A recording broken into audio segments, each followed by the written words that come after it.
کیا اس کا کام ہے جی کہ جذبات جیسے خوشی، غم، ڈر، محبت جیسے احساسات اس سسٹم سے پیدا ہوتے ہیں. یہ ایک ضدی بچے کی طرح ہے جو صرف اپنی پسند اور ناپسند اور فوری لذت دیکھتا ہے. اس کو ہم نفس امارہ کہہ سکتے ہیں.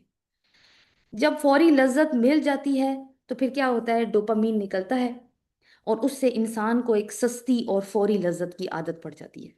اور یہ یہ ڈوپامین کیا کرتا ہے، انسان کے اندر پلیئر پیدا کرتا ہے، ٹھیک ہے، خوشی کے جذبات پیدا کرتا ہے، اطمینان کے جذبات کچھ حد تک آپ کہہ سکتے ہیں.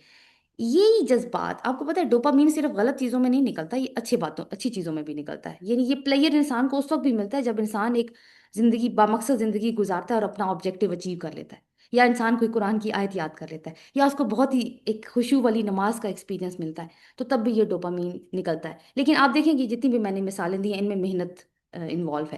لیکن کیونکہ جب انسان کو اب ڈوپامین تو چاہیے نا، جب انسان کو یہ سستی اور فوری لذت ملتی ہے نا تو وہ اسی راستے کی طرف پھر چلنا شروع ہو جاتا ہے. اچھا، اب عادت پڑ گئی، وہ محنت نہیں کرتا اور حلال اور یا پھر آپ کہیں گے نارمل کاموں میں وہ دلچسپی کھو دیتا ہے، اور جانتے بوجھتے انسان غلط عادت میں مبتلا ہو جاتا ہے، جیسے کہ پورن ایڈکشن ہو سکتی ہے، یا جیسے فوڈ ایڈکشن بھی ہو سکتی ہے اس کے اندر. جب یہ لمبک سسٹم حرام کی لذت کا عادی ہو جائے تو عام چیزوں سے اس کو خوشی ملنا بند ہو جاتی ہے، اب اسے زیادہ لذت چاہیے. یعنی جو ڈوپامین ہوتی ہے نا، ایک دفعہ سکریٹ ہوتی ہے تو جب اور پھر باڈی اس کو زیادہ ڈیمانڈ کرتی ہے، یعنی اس کے سینٹرز کھلے بڑے ہونا شروع ہو جاتے ہیں. آپ دیکھیں برتن بڑا ہوگا تو پھر اس میں زیادہ چیز کی ضرورت ہوگی نا، یہ اس طرح سے کام ہو رہا ہوتا ہے. تو اب اسے زیادہ لذت چاہیے، پھر وہ مزید حرام کی طرف جاتا ہے، یعنی ڈوپامین کی مانگ بڑھ جاتی ہے. یہ وہ سٹیج ہوتی ہے جہاں پہ ڈی سینسٹائزیشن شروع ہو جاتی ہے. اسی لیے نظر کی حفاظت اور حرام لقمے کے نہ کھانے کے اوپر اسلام جو ہے وہ زور دیتا ہے. ایک آیت میں آپ کے سامنے رکھوں گی،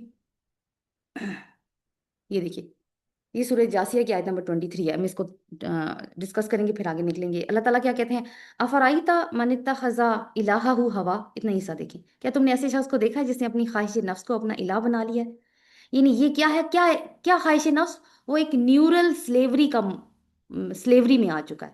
یعنی نیورل سلیوری ایک غلامی کے اندر آ چکا ہے. جب انسان کا یہ جو لمبک سسٹم حاوی ہو جاتا ہے تو پھر کیا کرتا ہے، پری فرنٹل کارٹیکس کام کرنا چھوڑ دیتا ہے. ویسے تو انسان آزاد نظر آتا ہے لیکن اصل میں وہ ڈوپامین کا قیدی بن چکا ہوتا ہے. یہ بالکل ایسے ہی لوگ ہوتے ہیں، عام طور پہ نارمل نظر آتے ہیں لیکن بہت بڑے زناکار ہوتے ہیں، سیریل کلرز بھی ہوتے ہیں اس کے اندر. آیت کا اگلا حصہ کہتا ہے، اللہ تعالیٰ نے وہاں پہ وعد اللہ علی علم، کہ اللہ تعالیٰ نے علم کے باوجود اسے گمراہ کر دیا. تو آج کے دور میں آپ ہم سب کو معلوم ہے کہ فحش مواد یا حرام غذا کے کیا نقصانات ہیں، یہ ہم جانتے ہیں، لیکن علم ہونے کے باوجود ہم اس کو بہت سارے لوگ نہیں چھوڑ پاتے. تو تزکیے کے بغیر پھر علم بھی گمراہ کرتا ہے. علم سے پہلے تزکیہ ضروری ہوتا ہے. اس کو بھی پوائنٹ کو بھی لکھ لیں، انشاءاللہ لاسٹ لیکچر میں ہم اس کو ڈسکس کریں گے کہ تزکیہ علم سے پہلے کیا کام کرتا ہے.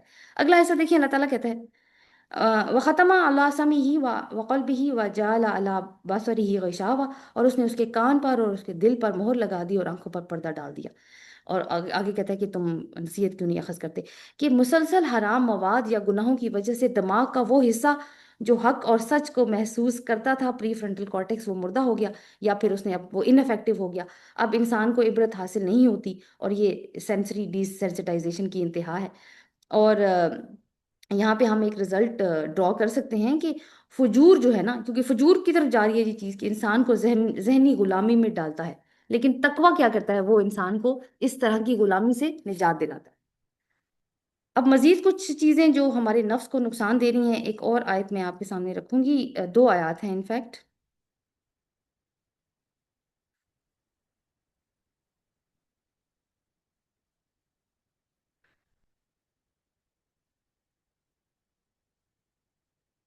میرا خیال اسٹاپ ہو گئی، میں دوبارہ سے شیئر کرتی ہوں اسکرین اپنی. جی، یہ نا سورہ مائدہ کی دو آیات ہیں جی، یہ یاد.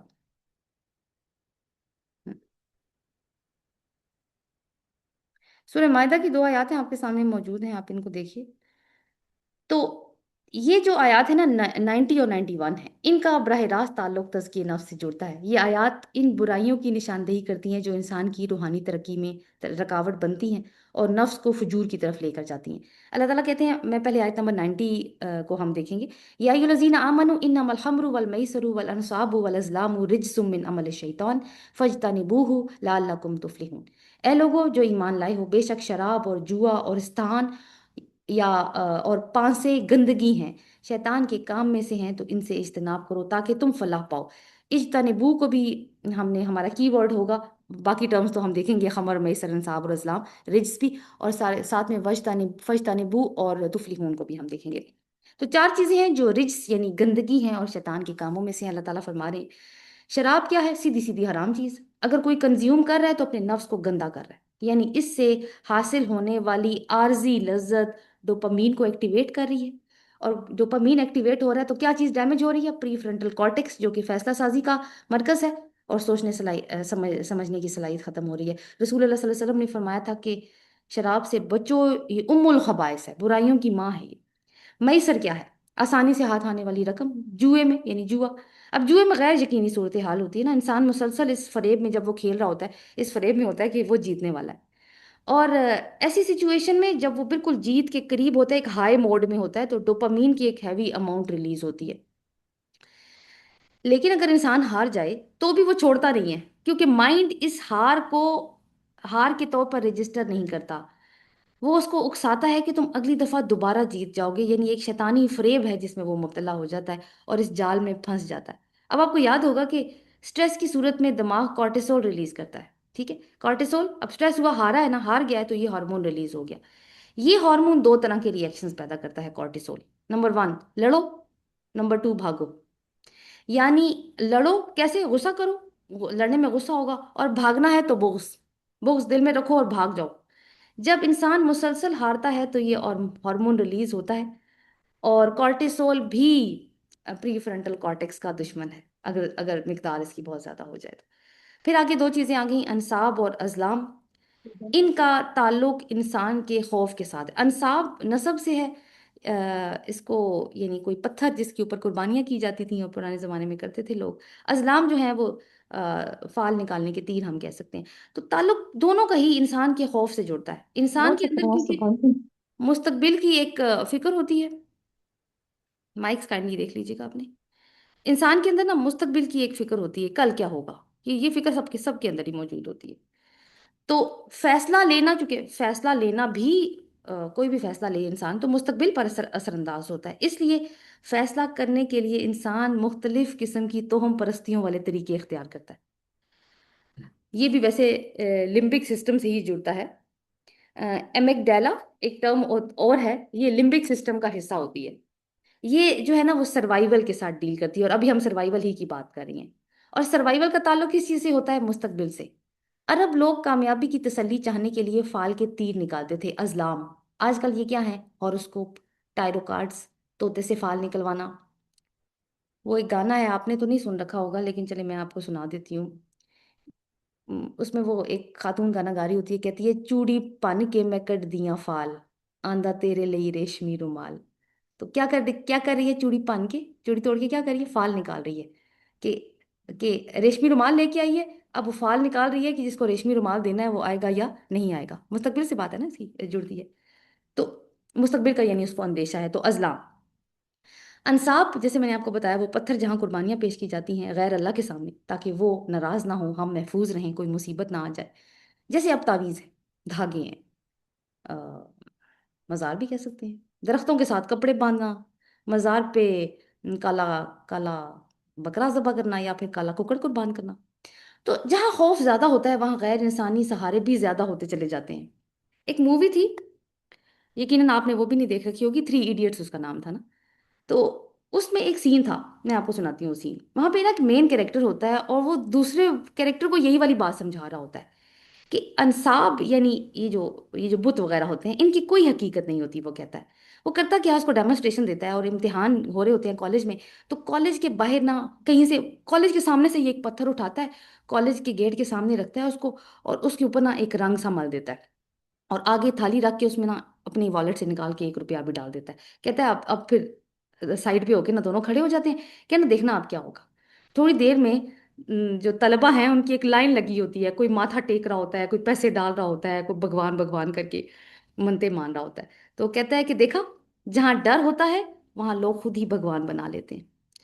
اب ذرا سائیکالوجی سے جوڑے تو جیسے بات گزری نا کہ اس کا تعلق بھی لمبک سسٹم سے. لمبک سسٹم کون سا سسٹم تھا؟ وہ جو جذبات کو کنٹرول کرتا تھا. اور امیگڈیلا اسی سسٹم کا حصہ ہے جو کہ سروائیول کے ساتھ ڈیل کرتا ہے. ٹھیک ہے, یہ بھی پری فرنٹل کارٹیکس کو شٹ ڈاؤن کر دیتا ہے. اور کیا ہوتا ہے پھر؟ غصہ, خوف اور ہیجان کی کیفیت پیدا ہوتی ہے. تو آپ دیکھیں کہ کارٹیسول کیا کیا کارنامے کر رہا ہے. کارٹیسول بھی, ڈوپامین بھی, امیگڈیلا بھی, تینوں ہی پری فرنٹل کارٹیکس کو بائی پاس کر رہے ہیں. میں نے آپ کے لیے ایک سلائیڈ پریپیئر کی ہے, میں آپ کو وہ دکھاتی ہوں. یہ دیکھیے, یعنی آپ کو یہاں پہ امیگڈیلا بھی نظر آ رہا ہے, آپ کو کارٹیسول بھی نظر آ رہا ہے, آپ کو ڈوپامین بھی نظر آ رہی ہے. ایسے ہی ہے. اور کیا ہے کہ سارے کے سارے حملہ کر رہے ہیں برین کے اندر, اور برین جو ہے وہ ایموشن سے اوور لوڈ ہو کے کیوس ہو چکا ہے اور وہ شٹ ڈاؤن ہو چکا ہے. کیا چیز شٹ ڈاؤن ہو رہی ہے؟ پری فرنٹل کارٹیکس. تو شیطان انسان کو خوف اور غصے کے ذریعے بھی قابو کرتا ہے اور لذتوں کے ذریعے بھی کرتا ہے. اسی وجہ سے پھر اس کا رزلٹ جو ہے نا, ابھی ہم آیت نمبر 90 پڑھ رہے تھے نا, ہم دوبارہ سے اپنی سلائیڈ پہ آ جاتے ہیں. ہاں جی, آیت نمبر 90 ہم نے ابھی پڑھی ہے. ٹھیک ہے, اوپر اور نیچے 91 ہے. لیکن اس سے پہلے ہم نے یہ دیکھنا ہے کہ اس سٹیج پر جب انسان پہنچ جاتا ہے تو کیا کیا اس سٹیج پہ تزکیہ ممکن ہے؟ کیا اب بھی تزکیہ ہو سکتا ہے؟ اچھا جی, میٹنگ اوور ہونے ہو جائے گی تقریباً 1.5 منٹ میں, تو کائنڈلی دوبارہ سے جوائن کیجیے گا. ہاں, ہم کیا بات کر رہے تھے کہ اب اس سٹیج پہ جب انسان پہنچ گیا, پری فرنٹل کارٹیکس جو ہے وہ شٹ ڈاؤن ہو چکا ہے, عقل استعمال نہیں ہو رہی, فیصلہ سازی غلط ہو رہی ہے ساری, کیونکہ کارٹیسول اور ڈوپامین اور امیگڈیلا تینوں ہی اس کو بائی پاس کر چکے ہیں, اور اب ان تینوں کا راج چل رہا ہے.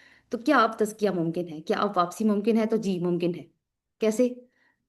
جو تخلیق کرنے والا ہے نا وہ بتا رہا ہے کہ کرپٹ سسٹم کو ریسیٹ کیا جا سکتا ہے. اجتنبو, فجتنبو والا نے کہا, میں نے کہا تھا یہ ٹرم بھی ہم دیکھیں گے. فجتنبو, اسٹاپ, رک جاؤ. یہ نہیں کہا کم کر دو, یہ نہیں کہا احتیاط کرو, بلکہ دور ہو جاؤ, ہٹو اس جگہ سے, فاصلہ کریٹ کرو اپنے اور اس جگہ کے درمیان. وہ آپ کو آیت تو یاد آ گئی ہوگی, لا تقربوا الزنا, زنا کے قریب بھی مت جانا. یہ نہیں کہا زنا مت کرنا, کہا ہے کہ زنا کے قریب بھی مت جانا. اب آپ کو بات سمجھ میں آ رہی ہوگی, لنک کر پا رہے ہیں اب ہم. تو تزکیہ کا یہی اصول ہے کہ ٹریگر سے دوری پیدا کرنی ہے. اور کیوں کرنی ہے یہ دوری پیدا؟ آگے دیکھیں آیت کے بالکل آخر میں, لعلکم تفلحون, تاکہ تم فلاح پا جاؤ. کیا ہے فلاح؟ یعنی اس شیطانی گھن چکر سے نکل کر دوبارہ اللہ کی طرف لوٹ جانا. پہلے لیسن میں ہم نے کیا پڑھا تھا؟ قد افلح من زکاہا. کون سے دو لفظ آپ ملا پا رہے ہیں آپس میں؟ افلح, تفلحون.